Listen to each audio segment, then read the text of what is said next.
Hey guys, Zach Lydon with Lydon Solar here. Wanted to go over some of the costs of solar, and not only the cost, but the opportunity cost of not investing in solar. There's this dichotomy to manage here, whether it's the right time for an investment. My goal here is to help you understand the specific costs of solar and the potential consequences of not making the switch to solar, right at this moment. And for some people, right now is not the right time. And I'm super honest and upfront about that. But in the same breath, I think there's a lot that I can do for a lot of residential clients and business clients as well. So the main costs of investing in solar are the upfront equipment costs, your installation costs, your permitting and fees, and additional components. So just right offhand, everyone's question is, how much does it cost me? Then you'll go on Google and you'll find the boilerplate numbers of $250 to $350 per watt just for the solar panels. That doesn't really get you anywhere. So I'll be honest and upfront with you right out of the gate. I charge anywhere from $20,000 to $25,000 for a 12 kW system. And that's generally enough to cover most regular families, regular small families, 2 adults, maybe 2 younger kids. As your kids get older, you start using more electricity. So that 12 kW system, DC, is going to produce probably somewhere around 14,000 kilowatt hours annually. Most homeowners are in that 12 kW range. So that's generally what you're looking at. For business clients, it's a little bit more. I'm finding a lot in the 18 kW range, and then you're looking at roof mount about 30 some thousand, and then ground mount's a little bit more expensive, maybe $10,000 more, but I believe ground mounts are where it's at as far as production is concerned, and then also bang for your buck, getting that on the ground so you can manage it a whole lot better. All that said, your initial investment is the equipment costs, the installation costs, the permits and fees, and additional components. A lot of these companies right now, especially the big ones, they're not going to tell you specifically what you're paying for. They're not going to tell you the labor rates. They're just going to give you a big boilerplate number because they have a lot of margin baked into it. That's where I believe this industry as a whole is being completely dishonest. You should be able to break down your prices, and people should know exactly what they're getting. They should know what you're charging for the product. So if they need to go somewhere else, they can. With me, I break it down for you, line item by line item. You know what you're getting for labor. You know what I'm charging for labor. You know what you're getting for products. If you choose to go somewhere else, I guess you can decide, for yourself, if my markup is fair or not. We all have to make money on our products and our services. So I am never embarrassed or ashamed of what I charge for my clients, but I do better than the competition right now, which I think is a significant benefit for all of my clients going forward. And I have the expertise I need to do this stuff correctly, and we're backed by an electrical company that's been around for 30 years, 30 plus years, and my family business as a whole for 50 years. So we know what we're doing when it comes to homes and businesses. We've been building them and wiring them for a very long time. So I believe with that coupled with the added benefit of me coming in, more cost effective, I don't think the competition can really compete with what we got going on. So enough tooting my own horn. Financial incentives and savings here. So what incentives are out there for business owners or homeowners right now? And the short answer is there's a federal tax credit. There's state and local incentives, small rebates, really not a whole lot there. And then there's REAP grants for rural small businesses. And then there's also depreciation. So if you're interested in the REAP grants, go over to my video where I talk specifics on the REAP grants. It'll give you exactly what they are.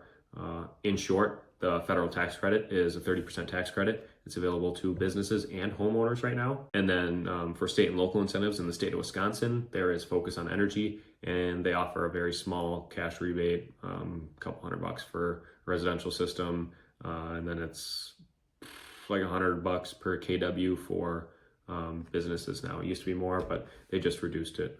I won't complain because any way that my clients can get free money, I'm all for it. And I'm going to help you connect the dots and help you get that money back.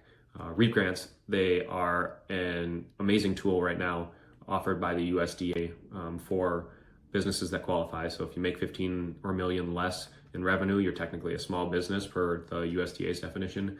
And then if you're in a rural area, so you need to be in a city or town with a population of less than 50,000. So a lot of people qualify for this. And then if you are inside those city limits, you need to be an agricultural producer.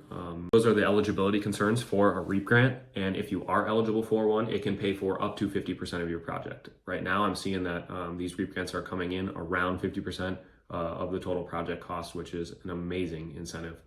So businesses, if you're using this REAP grant, you can also take advantage of the federal tax credit at that full 30% of project cost. So say you got 50% of your project paid for through the USDA. Well, now you get that 30% tax credit on top of that, which is a dollar for dollar replacement of income tax. And then on top of that, you can still depreciate this entire project cost up to 85%. So 85% of your entire project cost can be depreciated. And you can use bonus depreciation, and I believe it's 50% that you can depreciate in the first year.